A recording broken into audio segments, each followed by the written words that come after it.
muy bienvenidos a todos los que están aquí a este panel de casos particulares en la casa de todos los abogados, porque van a escuchar algo que a todos nos interesa, porque quien más, quien menos, siempre necesita saber de este régimen de trabajo en casas particulares.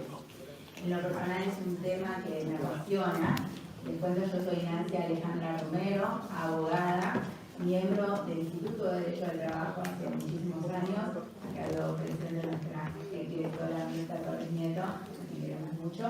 Nuestro actual director, Nahuel Ariel, muchísimas gracias por esta participación. Soy también exfuncionaria del Tribunal del Personal de Casas Particulares y coautora del libro Régimen de Trabajo en Casas Particulares. Este panel, que tengo un lujo para presentar y sentarme junto a dos colegas, queridos colegas, que son también coautores del libro mencionado.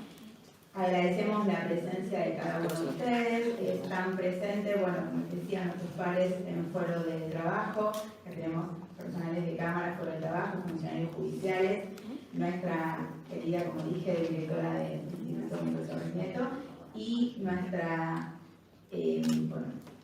vicepresidenta del Colegio de Abogacía de la Capital Federal, Patricia Cebota, que me saludó recién.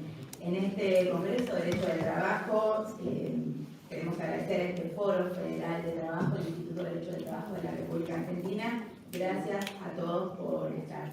Vamos a presentar ahora a nuestros disertantes. Vamos a escuchar la exposición en primer término del doctor Pablo Guillermo Holman, que va a hablar sobre las consideraciones generales del procedimiento ante el Tribunal de Trabajo en Casas Particulares.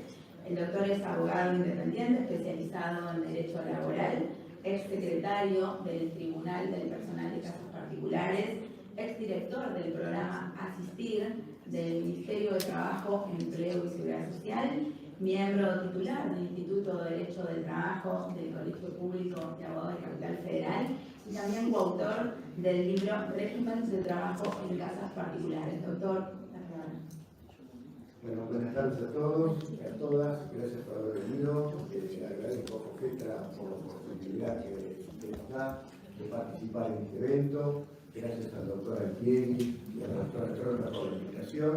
Y bueno, fundamentalmente es un placer estar en un panel con dos amigos, excelentes profesionales y mejores personas. Bueno, lo que vamos a hablar ahora es un tema del procedimiento del único tribunal de trabajo de casas particulares que existe en el país. En este caso es un tribunal administrativo. Voy a tratar en los 30 minutos que tengo de hablar de algunas particularidades del mismo y comparar por ahí algunos procedimientos en el tribunal y el procedimiento dentro de la Justicia Nacional del Trabajo. Primero, para los que les gustan historia, tenemos que remontarnos al decreto 326 del 56, que era el que regía la actividad hasta el año 2013. Evidentemente era un decreto chiquito, era un decreto que no abarcaba, no le daba grandes derechos a los trabajadores y tenía muchas dificultades en la implementación. En el año 2013 se dictó la ley 26844, fue promulgada el día 3 de abril. A raíz que fue promulgada el día 3 de abril, tenemos que ese día se festeja todos los años el Día del Trabajador de Casas Particulares. Como decía la ley 26844, la podríamos dividir en dos grandes grupos.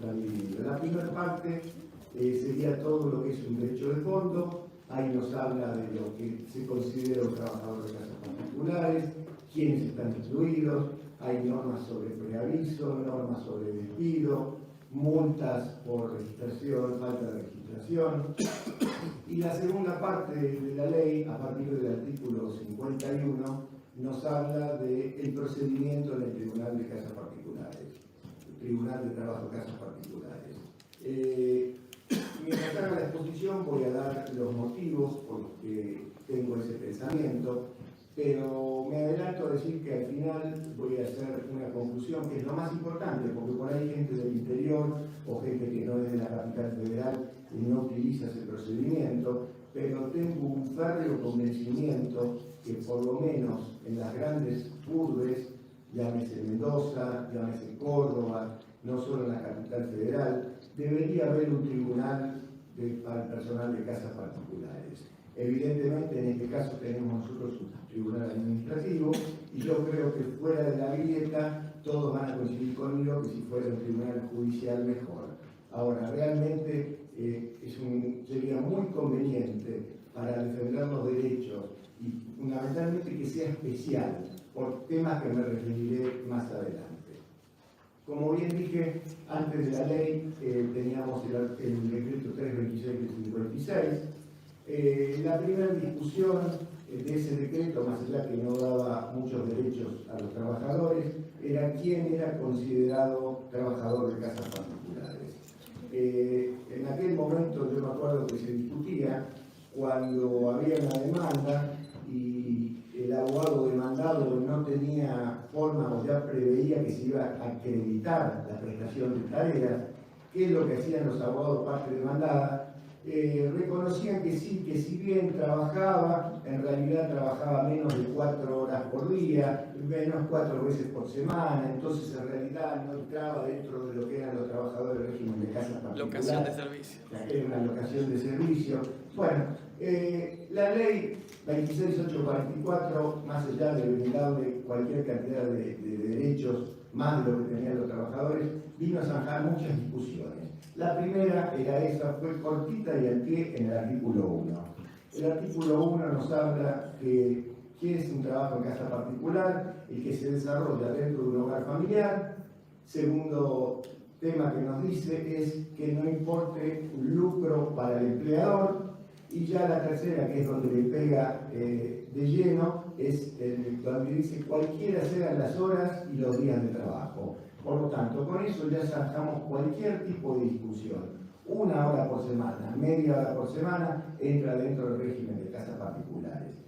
Me olvidé de comentarles, simplemente para los que les gusta historia, que mientras estaba el decreto 326 del 56, para zanjar este tema, hubo dentro de un expediente, lo leo porque aparte de mi edad uno se olvida a veces los nombres, Jiménez Torianes, Ana Correcia, Susana Beatriz, es un expediente donde el presidente de aquel momento elevó al secretario de Relaciones Laborales los actuados.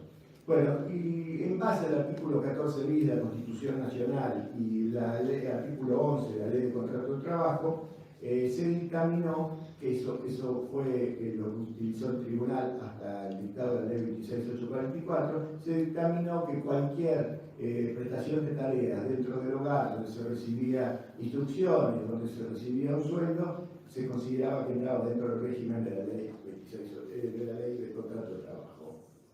Bueno, como dije, tiene 2 partes. Vamos al artículo primero, donde ya les dije, tiene que ser dentro de un ámbito familiar, no tiene que haber lucro para el empleador, cualquiera sean los horarios de trabajo, días y horas de preste. Por el otro lado, también tenemos que el artículo 3 nos habla de, para evitar dudas, excluye algunos servicios, algunas actividades, algunas prestaciones de tarea. Por ejemplo, un trabajador que está inscrito a nombre de una persona jurídica, directamente no entra dentro del régimen de la Ley 26844, un chofer no entra de la Ley 26844, un acompañante terapéutico no entra con título habilitante, no entra dentro del régimen de la Ley 26844, y hay varios ejemplos más. El típico también, cuando por ejemplo presta tareas no solo en la casa del empleador, sino en algún emprendimiento, como puede ser un consultorio o lo que fuera, ese trabajador queda excluido del régimen de la Ley 26844 y entra, en este caso podría llegar a ser maestranza. Vamos a hablar ahora del procedimiento. Yo ayer me reía porque el secretario del tribunal del juzgado 38 hablaba de que a veces el ex 100 anda, que a veces el ex 100 no anda. Bueno, para los que no ejercen en Capital Federal, para los que no pleitean en el tribunal doméstico, les voy a decir el tribunal doméstico a día de hoy todavía es el expediente papel. Todavía funciona el expediente papel, no hay LEC 100, LEC 200, no hay nada. Hay un sistema interno por los cuales los empleados del ministerio entre sí pueden utilizar el sistema interno como para ver los expedientes. Los abogados, para ver el expediente, tenemos que ir a la mesa de entrada, pedimos el expediente y nos traen el expediente en papel. Inclusive después, más adelante, me referiré cómo funciona el expediente, cómo se inicia y todo lo demás. Pero bueno, no voy a hablar que anda mal el LEC 100 porque no hay LEC 100. Empecemos, como todo tiene que ver con todo, antes de iniciar una demanda, tenemos lo que es una conciliación laboral obligatoria. En este caso, el trámite para el juicio dentro del Tribunal de Casas Particulares es muy distinto. ¿Qué quiere decir? Cuando se creó hace ya más de 20 años, cuando se dictó la ley 24635, se creó lo que se llama el SECLO, Servicio de Conciliación Laboral Obligatoria. En la ciudad de Buenos Aires, en la ciudad autónoma de Buenos Aires, todos los conflictos individuales o plurindividuales que se tramiten dentro de la Justicia Nacional del Trabajo tienen con carácter previo y obligatorio, recuerden las dos palabras, previo y obligatorio, como ustedes ya saben, tienen que hacer una conciliación laboral obligatoria y como yo siempre digo, si se acuerdan, bárbaro, el trabajador cobra, aunque muchos colegas a día de hoy todavía no están de eso para otro diálogo, no están de acuerdo con la implementación del ciclo. Yo creo que como política de Estado, esta es mi humilde opinión, sirve y mucho. Si se acuerda, pasa la homologación del ciclo y el trabajador ve satisfecho su reclamo. Para el caso que no se acuerda, como yo siempre digo, un acta de cierre emanada del conciliador es la llave para que un trabajador pueda iniciar la demanda de la justicia laboral ordinaria. En el caso del Tribunal Doméstico tenemos el artículo 53 que nos habla del SECOPRE. El SECOPRE, que es el servicio obligatorio de conciliación obligatorio para el personal de casas particulares. Ese servicio obligatorio nunca fue reglamentado, nunca fue implementado. Por lo tanto, está ahí, no creo que nunca se implemente, no creo que nunca se reglamente, porque evidentemente es un organismo que está dentro de la órbita del Ministerio del Trabajo y el Ministerio del Trabajo ya tiene el ciclo. Por lo tanto, sería tener dos organismos haciendo lo mismo. Bueno, salvo que quieran generar empleo, no tiene ningún sentido reglamentarlo. Ahora bien, en el año 2017, cuando el doctor Yacine era director de Relaciones Laborales del Ministerio de Trabajo, de la Dirección Nacional de Relaciones Individuales del Ministerio de Trabajo acá en la Nación, dependen el Tribunal Doméstico, y digo Tribunal Doméstico porque yo he participado, hay mucha gente que no está de acuerdo con llamarlo así, pero yo he participado en foros, he participado en reuniones, donde inclusive la propia gente de los sindicatos, los propios trabajadores, dicen que no les da vergüenza, que es un trabajo digno, que es un trabajo como cualquier otra, y que está bien denominado que es un trabajo doméstico porque se presta la tarea en una casa particular. Entonces, por ahí para abreviar, aunque mucha gente no está de acuerdo, no se asuste si yo llamo directamente Tribunal Doméstico. Volvía a la resolución del 22 de mayo del 2017, la resolución 261, donde habilita a los conciliadores del ciclo a intervenir en reclamos de personal de casas particulares. Tiene dos peculiaridades. Primero, no es obligatorio para la parte que demanda. Por lo tanto, el abogado de la parte actora podría decidir directamente presentar la demanda en el tribunal. Ahora, si así lo hace, después también está la otra parte. Tampoco es obligatorio para el requerido o para el demandado concurrir a la conciliación. Esas son las dos particularidades que tiene este sistema. En la práctica está dando resultados.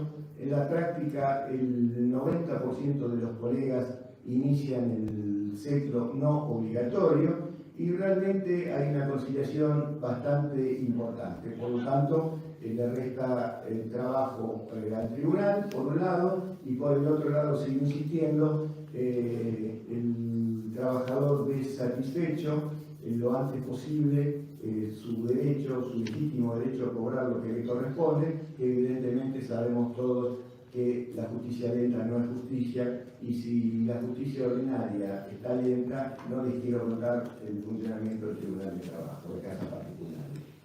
Bueno, les voy a contar cómo se inicia una demanda. Evidentemente, todas estas cosas hay, como ustedes saben, después de la pandemia, se tuvo que hacer camino al andar. Evidentemente hay muchas cosas que no están en las leyes, no están en los reglamentos, simplemente disposiciones del Ministerio, disposiciones de la Presidenta del Tribunal, fueron haciendo que evidentemente ustedes, salvo el libro que hemos escrito, que es de abril de este año, por lo tanto tienen la mayoría de las normas que se están usando, evidentemente no van a encontrar ningún lado el que no plantea, el que no tiene juicio dentro del tribunal, no van a encontrar el procedimiento. Tenemos una demanda, la demanda es con las mismas características del artículo 65 de la Ley de Contrato de Trabajo. En un solo PDF se escanea la demanda, se escanea toda la documentación y por mail, hay un mail de la mesa de entrada del Ministerio de Trabajo, no del Tribunal Doméstico, donde por mail se envía toda esa documentación en un PDF al Ministerio de Trabajo. El Ministerio de Trabajo, por un trámite interno, lo verifica. Dentro de las 24 horas de mandado ese mail, le contesta al abogado iniciador del trámite que se ha tomado nota del expediente, y por el otro lado remite todo ese archivo al Tribunal de Casas Particulares. El Tribunal de Casas Particulares lo primero que hace es imprime hojita por hojita, forma el expediente, hay lo que se llama un proceso de verificación, fundamentalmente más allá de la norma del artículo 65, lo que se verifica por lo general es la competencia del tribunal, que me voy a referir ahora.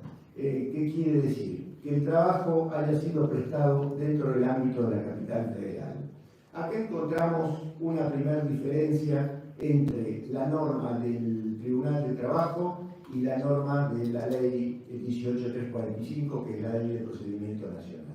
Nosotros tenemos que el artículo 24 de la 18345 la faculta al abogado de la parte actora elegir entre tres parámetros.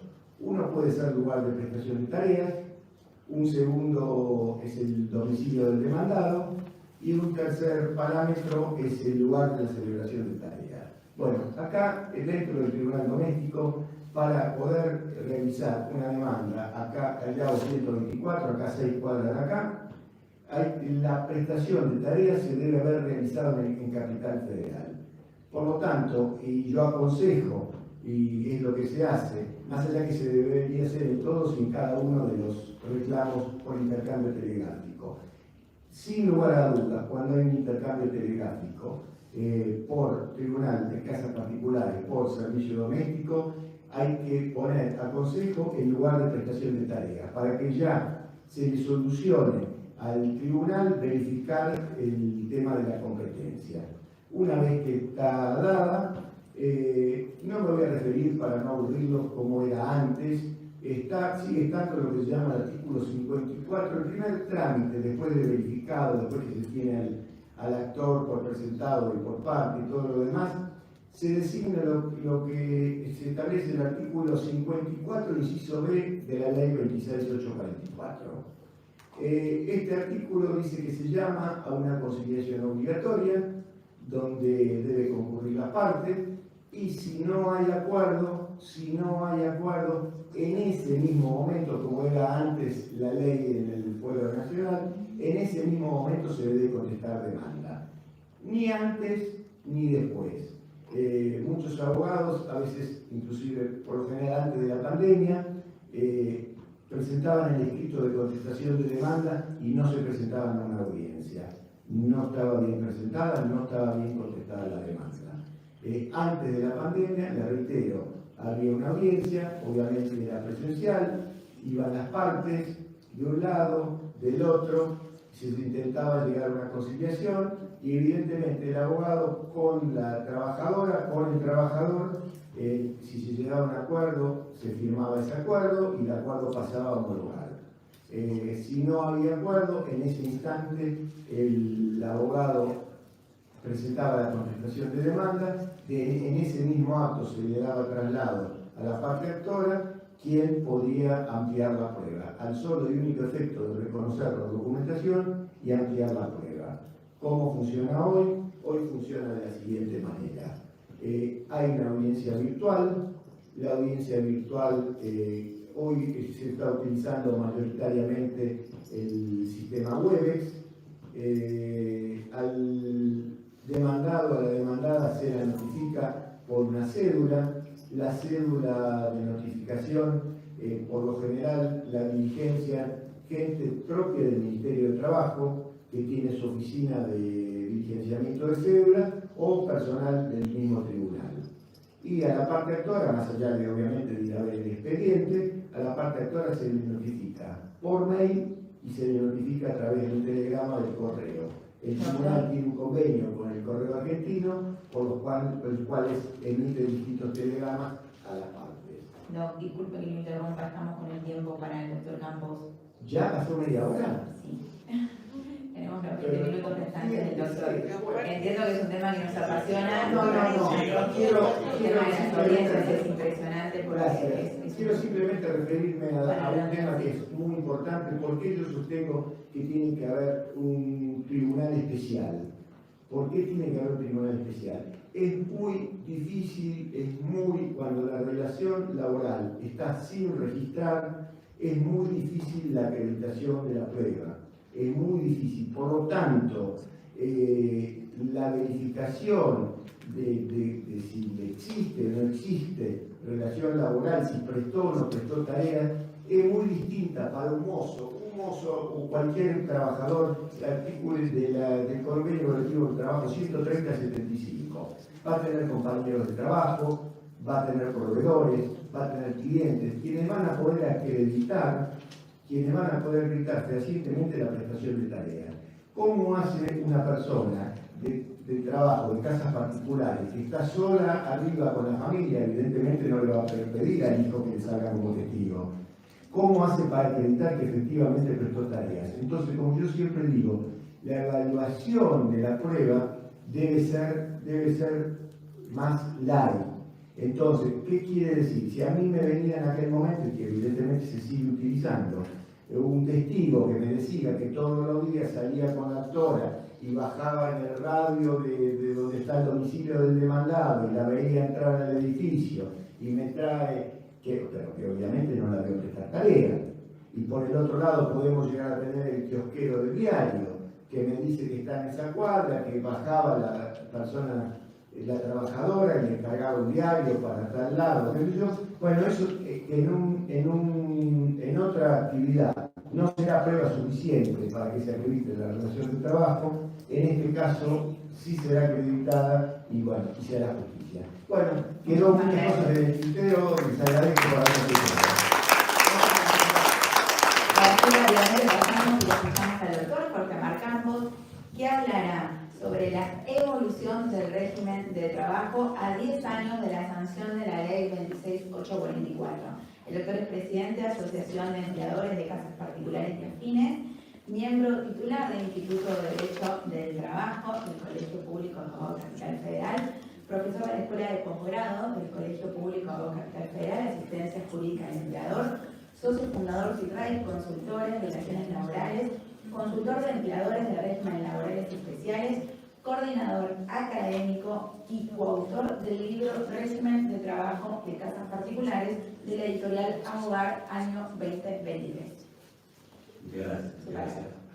Buenas tardes, es un placer estar acá y compartir esta mesa que les cuento, no tienen la primicia, porque muchas veces nos hemos reunido en este último tiempo para hablar del tema.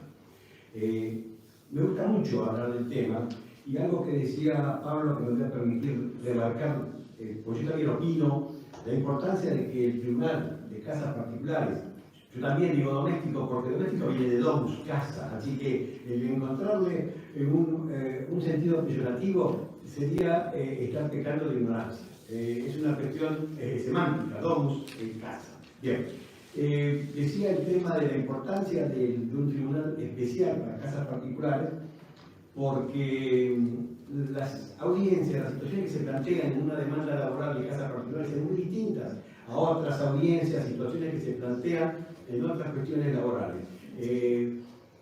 Yo he pleiteado también en Provincia de Buenos Aires.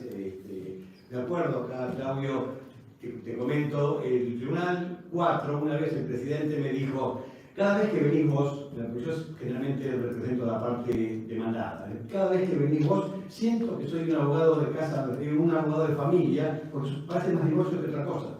Y efectivamente, las cosas que se plantean, los entuertos que salen a la luz, son muy distintos a una situación que se puede plantear en una situación de una oficina o de una empresa, por más que la tarea de limpieza sea similar. Bueno, eso quería decir, mi aporte también al tema de la importancia de un tribunal especial. Dicen que los pueblos inteligentes aprenden de sus experiencias, los pueblos sabios aprenden de la experiencia de los demás. Entonces acá lo que dijo Pablo, básicamente a los colegas de otras provincias que el día de mañana puedan tener el privilegio de tener un tribunal especial, porque por más que esté dentro de la esfera del derecho laboral, yo entiendo que tiene que ser especial, porque hasta los funcionarios que van a intervenir también tienen que estar preparados, hasta emocionalmente, de una situación muy especial. Bueno, dicho esto, me aboco al tema del punto de evolución régimen de casas particulares. Me voy a referir brevemente al régimen anterior, por una cuestión de tiempo, pero en este tipo de cosas yo hago tres diferencias. Por un lado, es antes del año 1956, cuando fue la sanción del decreto ley 326-56. Después de esa, y hasta el 2013, que fue cuando se sancionó la 26844, y después del AC y DC. Antes era AC y DC, era antes de Cristo, después de Cristo, ¿no? Ahora es antes del coronavirus y después del coronavirus. ¿Por qué? Porque en esa situación se plantearon un montón de situaciones en general, en toda la sociedad. En el ámbito jurídico también, en el ámbito laboral también. Así que se imaginan ustedes en el ámbito jurídico laboral en casas de familia, donde había distintas relaciones laborales de distintas características que me consta de empleadas que empezaron a trabajar que eran con retiro y sin embargo el 20 de marzo los sorprendió y tuvieron que quedarse ahí. Y bueno, hay situaciones muy especiales, tales como una de las categorías del régimen, que es la cuarta categoría, asistencia no terapéutica de personas, estaba dentro de las, ¿cómo se decía? Libre circulación. ¿Perdón? Libre circulación. Sí, no, pero estaban... Esenciales. La sanidad era... Esenciales. Exactamente. Entonces, eran esenciales, eran funciones esenciales donde estaban eximidos al principio del ASPO y luego de la DISPO. Bueno, entonces situaciones muy especiales se dieron. A ver, no estoy haciendo un chivo, simplemente estoy comentando, básicamente en base a este régimen y a este libro en particular, que es el más actual. ¿Por qué? Porque nos sorprendió la pandemia en plena redacción y dijimos: chau, sonamos, esto se retrasa muchísimo. Sin embargo, fue una ventaja porque pudimos plasmar todo un capítulo de lo que ocurrió y lo que fue base para lo que siguió después durante la pandemia. El libro salió a la luz en abril de este año, tiene las últimas novedades y seguramente en muy poco tiempo va a ser obsoleto, porque hay mucho movimiento normativo en general y muy especial en el tema de casas particulares. Voy al tema. Bien, antes del régimen del decreto de ley 326-56, toda la actividad laboral de casas particulares o domésticos siempre fue tenía una valoración menor en el tratamiento en general y también en el jurídico. ¿Por qué? Porque estaba destinado a cuestiones regionales, a delitos policiales, a la normativa municipal, pero no tenía un enfoque realmente con cierta categoría, con cierta jerarquización. Quiso tenerla con el decreto ley 326 si es que leemos los considerandos, pero sin embargo los considerandos dicen una cosa y la realidad produce otra. Pero fue un gran avance. A ver, tengamos en cuenta de que ya había un enfoque, pero aún así, y yo me permitía decir en distintos ámbitos, parecería que el decreto ley 326 no se integró en una asamblea del año 13, porque había situaciones tales como, por ejemplo, una empleada que se enfermaba, que era con retiro, no tenía derecho a la licencia paga por enfermedad. Sí, el que estaba, en aquel entonces se decía cama adentro. Bueno, y eran 30 días por año. Agotada esa licencia de 30 días por año, si continúa en su estado, podría ser despedida sin obligación de un pago indemnizatorio. Y ahí yo hablaba de la asamblea del año 13. Bueno, el famoso tema del preaviso. El preaviso, que estábamos hablando del preaviso, eran de 5 días o 10 días. Depende de la antigüedad que tuviese. Si tenía menos de 2 años, iban a ser 5 días. Bueno, recordemos que la indemnización era medio mes de sueldo por cada servicio. Así que cuando yo estoy diciendo de que se está haciendo una valoración menor en lo jurídico, bueno, así tenemos esto, así a grandes rasgos, ¿no? Obviamente, desde siempre, la finalidad de lucro fue el elemento esencial, lo que diferencia una relación de otra, ¿no? Y el famoso tema de los 4 días por semana y las 4 horas por día. Bueno, el artículo 1 efectivamente era el que decía que para que se configurara una relación laboral tenía que trabajar tanto menos 4 horas diarias, 4 días a la semana, estaríamos hablando de 16 horas. Pero sin embargo, si se trabajaba 3 días, 10 horas por cada día, estaríamos hablando de 30 días y si nos atenemos a la letra fría de la ley, esa relación de 30 horas por semana no era una relación laboral, es decir, no le cabía ni aguinaldo ni vacaciones. Bueno, y esto siguió por muchos años, y en el año 2008, como decía Pablo en el caso testigo, para los que les gusta el inglés le dicen living case, el famoso Jiménez Toñanes con Grecia, que fue en el 2008, ¿qué hizo? A la interpretación del artículo 1, que decía que debía, para que se configurara, tenía que ser 4 horas por día, 4 días por semana, la conclusión era I. Entonces, darle el sentido del O. Es decir, antes decía 4 horas por día, 4 días por semana. Y es decir, tenían que darse ambos supuestos. Si no se daba alguno de los supuestos, es que la relación no estaba enmarcada dentro del régimen jurídico laboral, y así también lo entendió en aquel entonces Consejo de Servicio Doméstico. Hay muchas resoluciones, no son fallos, es administrativo, en ese sentido, ¿no? de rechazar la demanda justamente por eso, ¿no?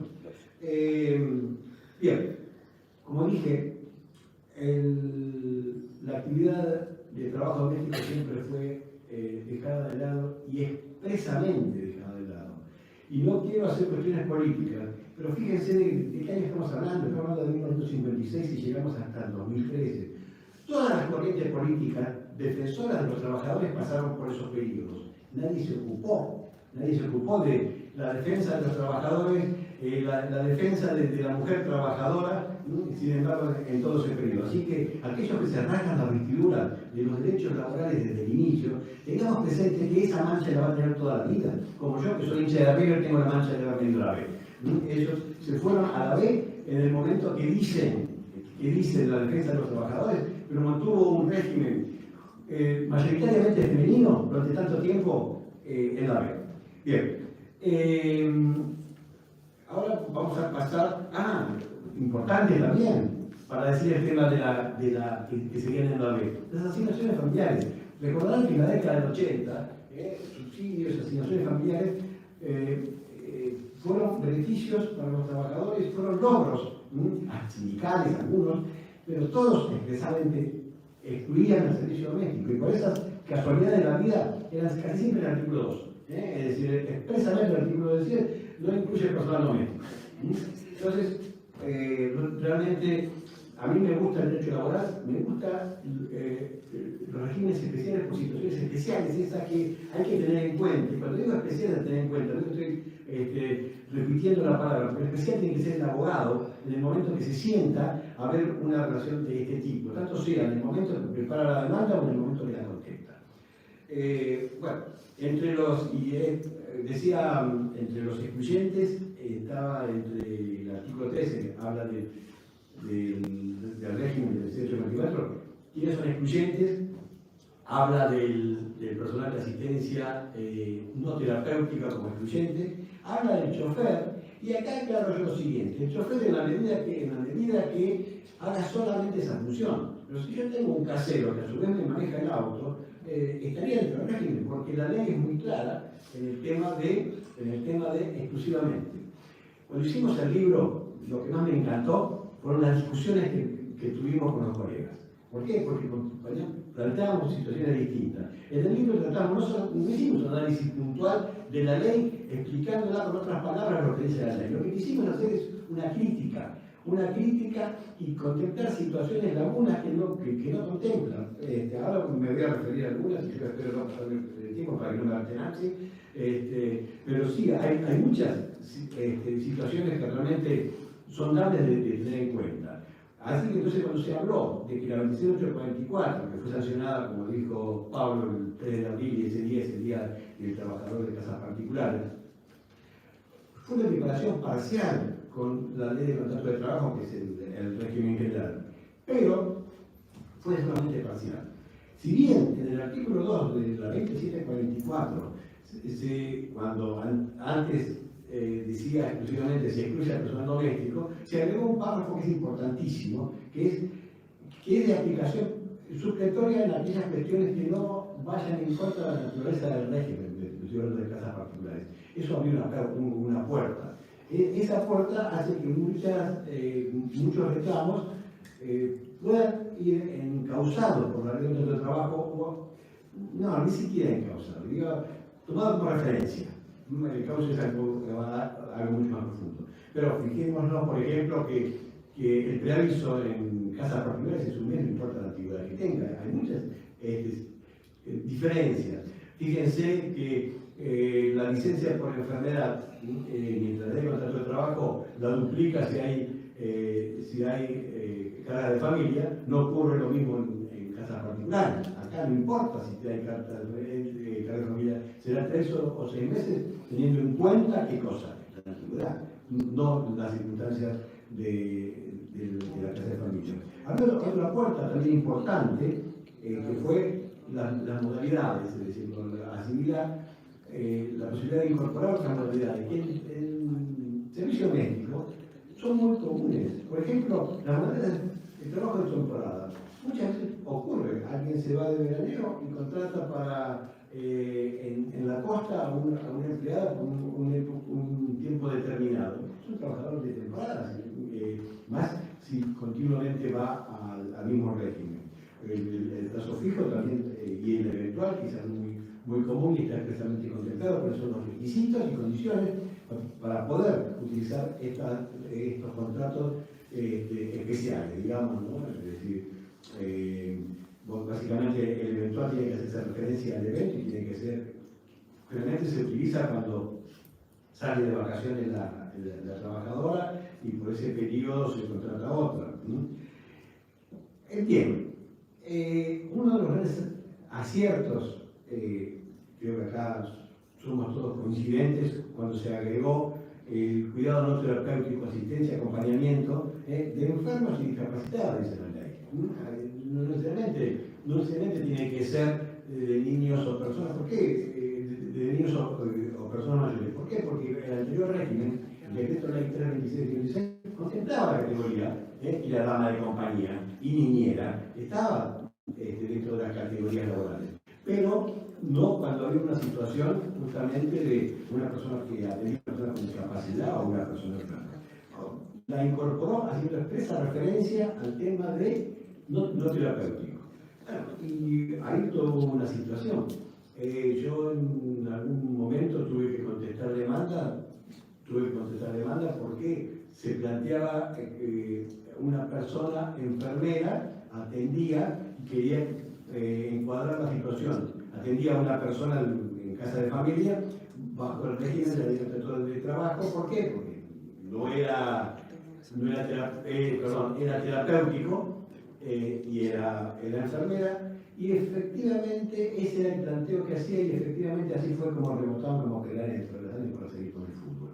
¿Por qué? Porque es copiosa la jurisprudencia.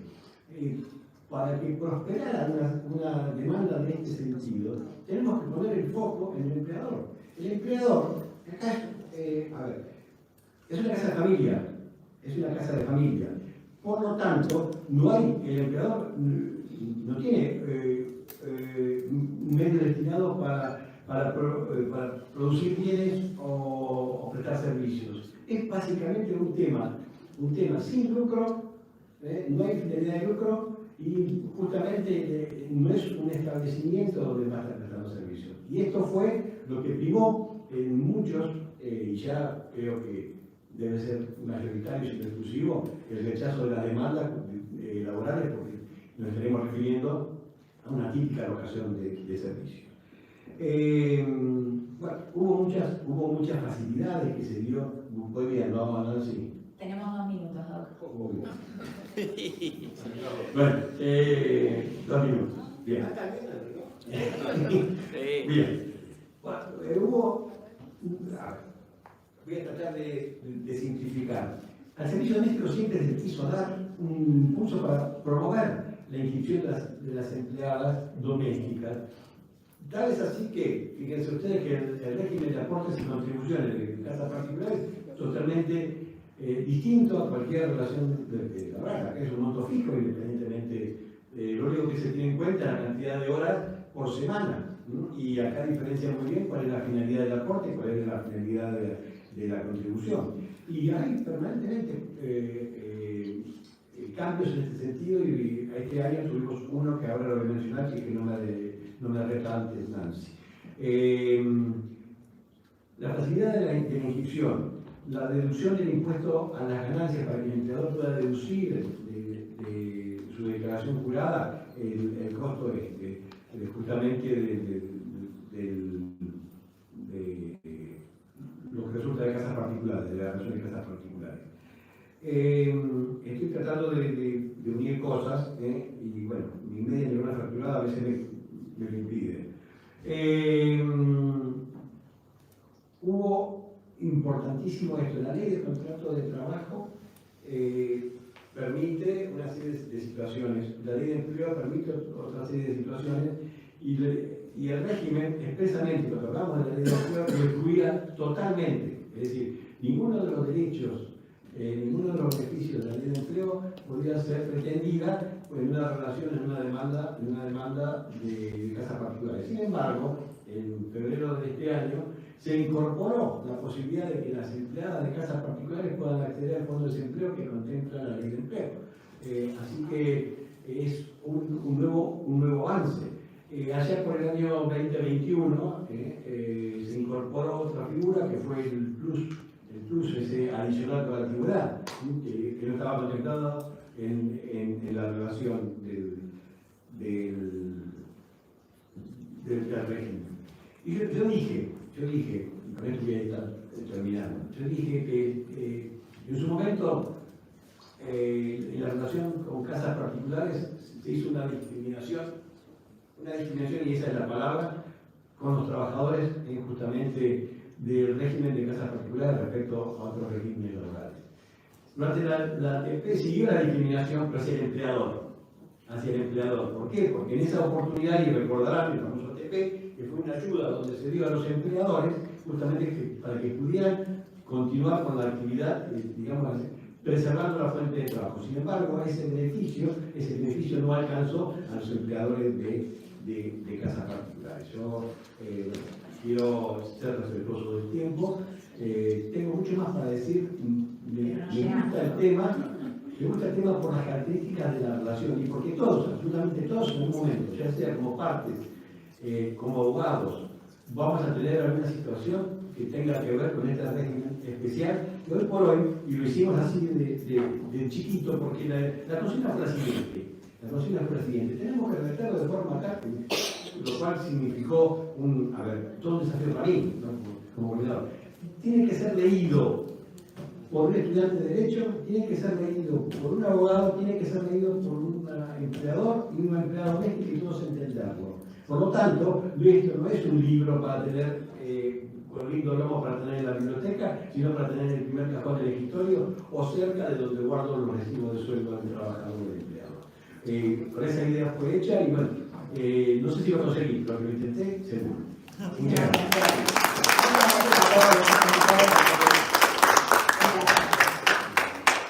Perdón, colega, ¿podemos abrir unos minutos de debate, particularmente teniendo en consideración que no se hizo el doctor Catalín? Sí, ahora. Sí, por favor. Yo, más que una pregunta, quisiera disentir con lo que se ha dicho en el panel. A ver, sí. Sí, control, si me das micrófono móvil, ¿está? Mientras llega el micrófono, si no decía también unas palabras. Si no, lo tiene que decir a viva voz. Control. Lo escucho, ¿no?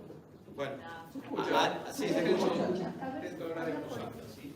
Decía, bueno, que discrepo con muchas de las cosas que se han dicho en este panel y aclaro, lo reitero, que vamos de forma absolutamente respetuosa, valorando siempre el trabajo intelectual. A ver. Aclaro, mi nombre y apellido es Irilo Carril Campuzano, así de raro. Integro el Instituto de Derecho de Trabajo del Colegio de Abogados de Chile, y a su vez como instituto integramos otra institución, otro organismo que es el Foro Permanente de Institutos de Derecho de Trabajo del Colegio de Abogados de la provincia de Buenos Aires. Disculpen el largo, pero el nombre es ese.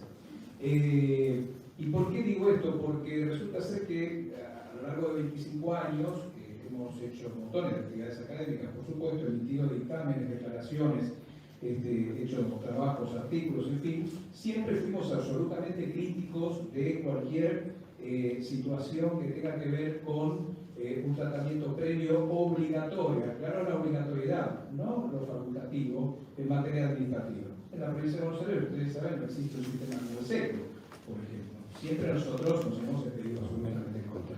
Aclaro, para quienes no sean mujeres o no recuerdan, nosotros tenemos un artículo 15 de la Constitución de la provincia de Buenos Aires que garantiza el acceso irrestricto a la justicia y la tutela judicial continua y efectiva, cosa que entendemos se ve violada, entre otras muchas otras, con este tipo de sistemas. Ahora, acá hablamos, y en esto coincido, del decreto 326 y de la ley 26844. ¿En qué? En que ha sido una evolución. Esto interpretado en términos históricos. Cuando no teníamos nada, el decreto fue una evolución. Cuando el decreto fue derogado por la ley, también fue una evolución. Pero este decreto era altamente discriminatorio e inconstitucional. Repito cosas que hemos estudiado, analizado en su momento, entre otras cosas, por decirlo muy rápidamente, porque no entendíamos cuál era la justificación de que la indemnización por despido fuera la mitad, por ejemplo, de la que contempla la ley del régimen de contrato de trabajo.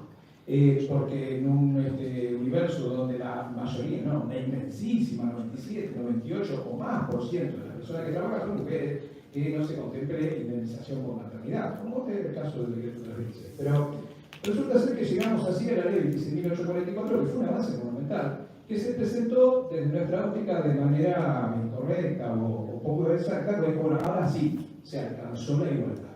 Y nosotros seguimos pensando que no se alcanzó la igualdad, porque entre otras cosas la licencia por enfermedad es de menor extensión, porque entre otras cosas a estas personas trabajadoras no se les permite invocar las normas de la ley 24.013, 25.323, 25.345, que cualquier o el inmenso universo de personas trabajadoras sí pueden. Y entre otras cosas por la forma de procesamiento de los conflictos. Nosotros estamos absolutamente en contra de esto. Por empezar, una crítica que le hacemos a la normativa, a esta regulación, es que, no lo recuerdo con precisión, tal vez ustedes sí, yo no sé si en menos de 3, 4 o 5 ocasiones invita a la conciliación, lo cual me da, no sé si un poco de sensibilidad, la idea de que se lo toma esto como un reclamo de menor cuantía, y Y la menor cuantía no puede pasar solamente por el importe del reclamo, sino por la trascendencia que tenga, y no solo patrimonial, sino humana, para la persona que está haciendo el reclamo.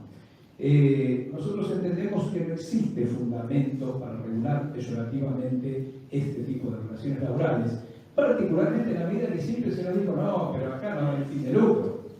Bueno, a ver, si yo trabajo para una empresa de beneficencia, que no tiene ninguna finalidad de lucro, casi al contrario, resulta ser que tengo como persona trabajadora los mismos derechos y obligaciones que trabajo en una multinacional. En ese orden de ideas, la ley de contrato de trabajo nos aclara además, ¿no?, que persiga o no fines de lucro el empleador.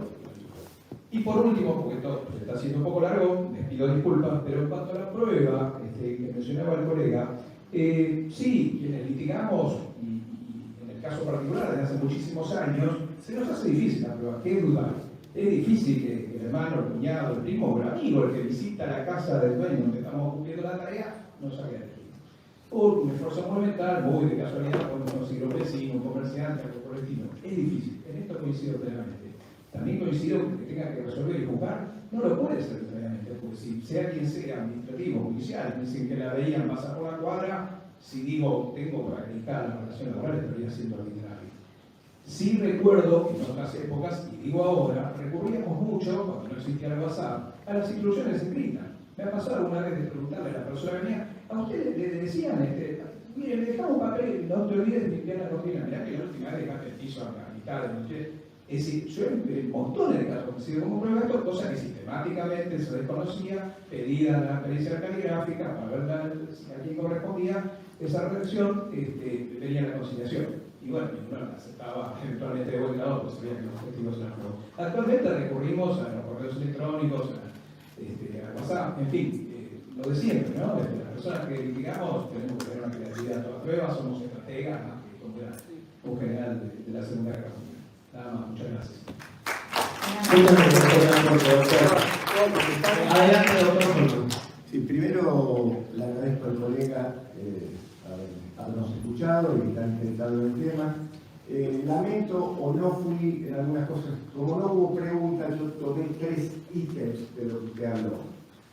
Primero, por ahí no fui claro, en cuanto, evidentemente usted debe ser de los colegas que están en desacuerdo con la conciliación obligatoria, que para nosotros es una política de Estado, pero yo creo que usted no me escuchó. Yo personalmente dije que eso es un criterio mío, que es aplicable, pero que dije que existen colegas, y bueno, ahora tengo el nombre y apellido de uno que no está de acuerdo. Pero entonces no tiene por qué no estar de acuerdo con lo que dije, porque dije lo que usted está diciendo.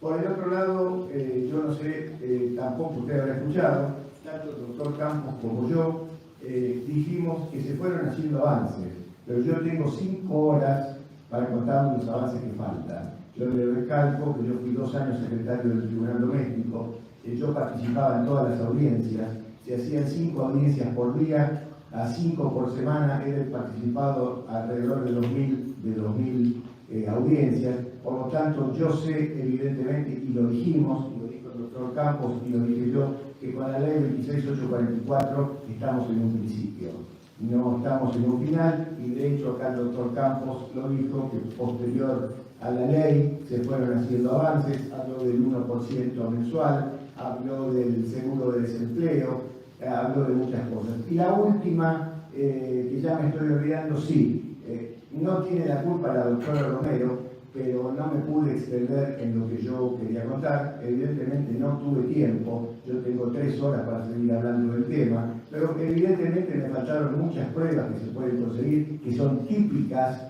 cuando es cuidado de personas, cuidado de niños. Le voy a decir 2 o 3, pero evidentemente esa es una de las que usted dice, ni quedará en cualquier trabajo, sea doméstico o no doméstico, está la empleadora que le hace la cuentita a mano y se la da, eso está fuera de toda duda. Ahora yo tendría para decirle 78 pruebas más típicas y no típicas. Una de las pruebas típicas que se puede dar es el caso de cuando es una trabajadora que se ocupa del cuidado de los chicos. ¿Qué es lo que tiene que hacer la empleadora? Le manda a la escuela una nota diciéndole que fulana de tal, entonces la prueba informativa de esa escuela servirá para probar la relación sin registrar. Otra de las cosas que se puede hacer es cuando, bueno, pero no es típico, cuando en un geriátrico, cuando se interna a la persona que se cuida en un geriátrico, pero la empleadora decide continuar con la prestación de servicio de la empleadora, obviamente con la trabajadora, lo primero que hace es mandar una nota al geriátrico para que la autoricen. Ya estoy, ya termino. Tenemos dos preguntas más. Por lo tanto, doctor, creo que no es que no coincidimos. Yo dije lo que usted dijo, nada más que en algunas cosas usted está de un lado y lo mencioné sin dar nombre y apellido, y en otras cosas yo estoy del otro lado, por ejemplo, en la política. Y la última que quiero decir, yo tengo, hay veces, y pido disculpas si hay algún juez acá, yo tengo más de 30 años de profesión.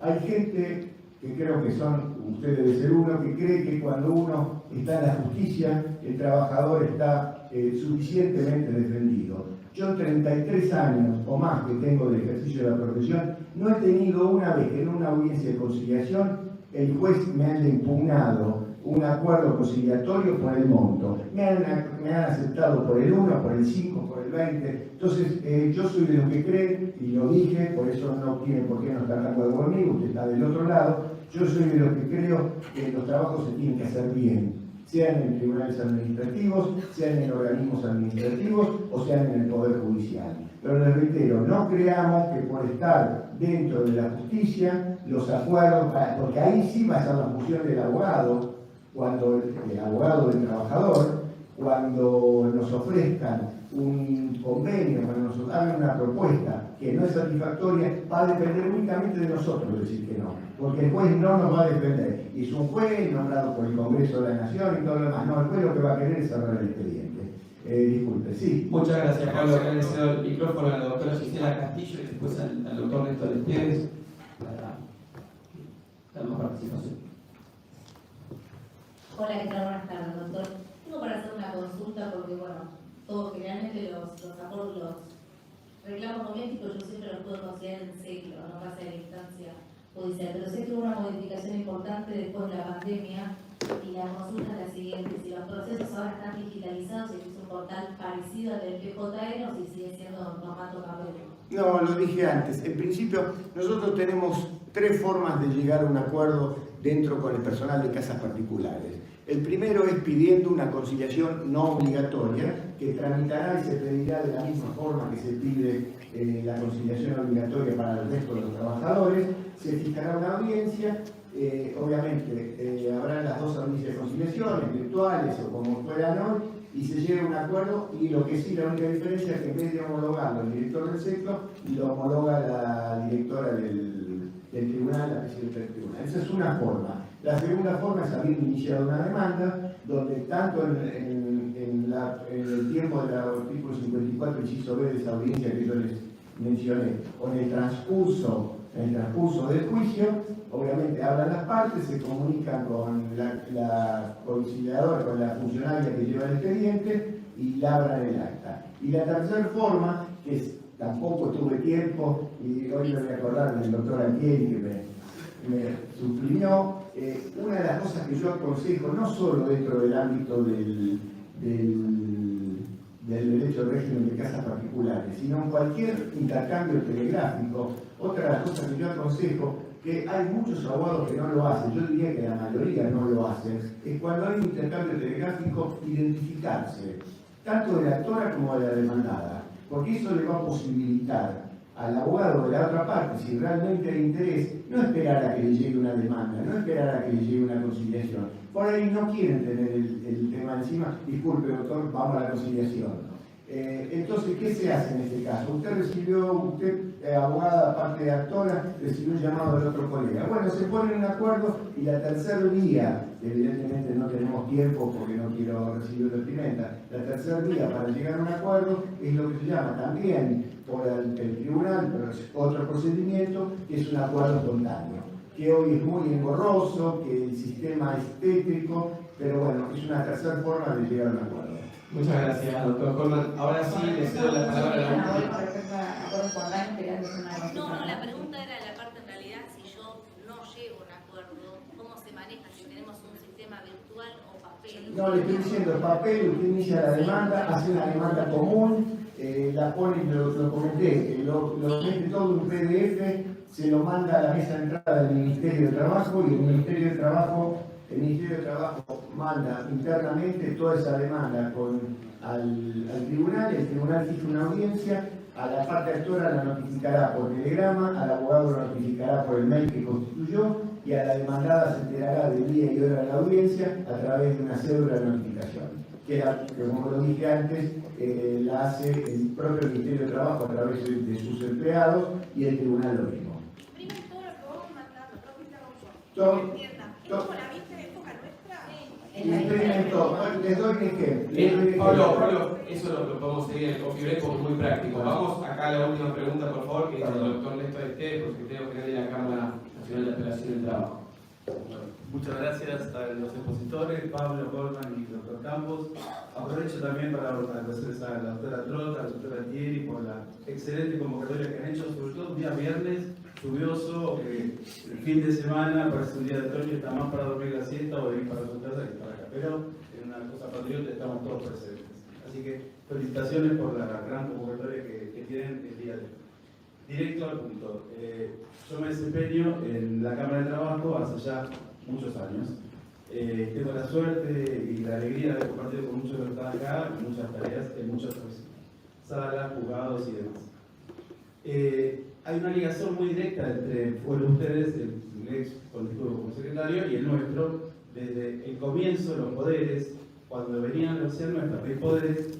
Yo también les decía, miren, allá tienen un sistema de poderes, no, pero el de ustedes es más amplio, y se llamaban los nuestros. Y después, en la parte final, que nosotros, o los juzgados de primera instancia, son tribunal de alzada de las resoluciones del doméstico. Pero bueno, eso es un tema de historia. Una simple pregunta de estadística.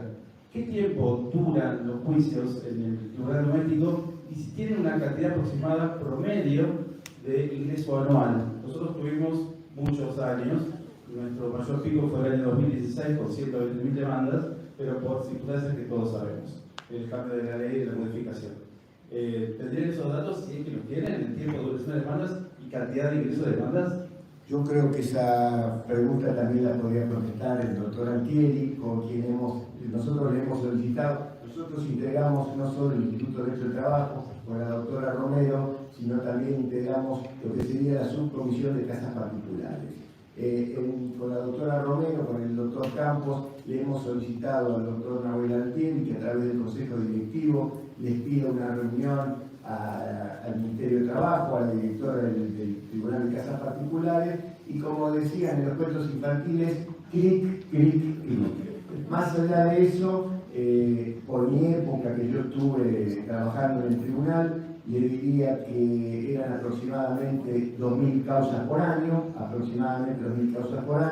y en cuanto al tiempo le contestaría que la justicia del trabajo parece una maravilla al lado del tribunal doméstico. De hecho, yo tengo en este caso un expediente del año 2022 que ya desde el principio de año vengo pidiendo audiencia testimonial, pronto despacho de audiencia testimonial, y me contestan que recién están empezando a dar audiencias testimoniales de expedientes del año 2021.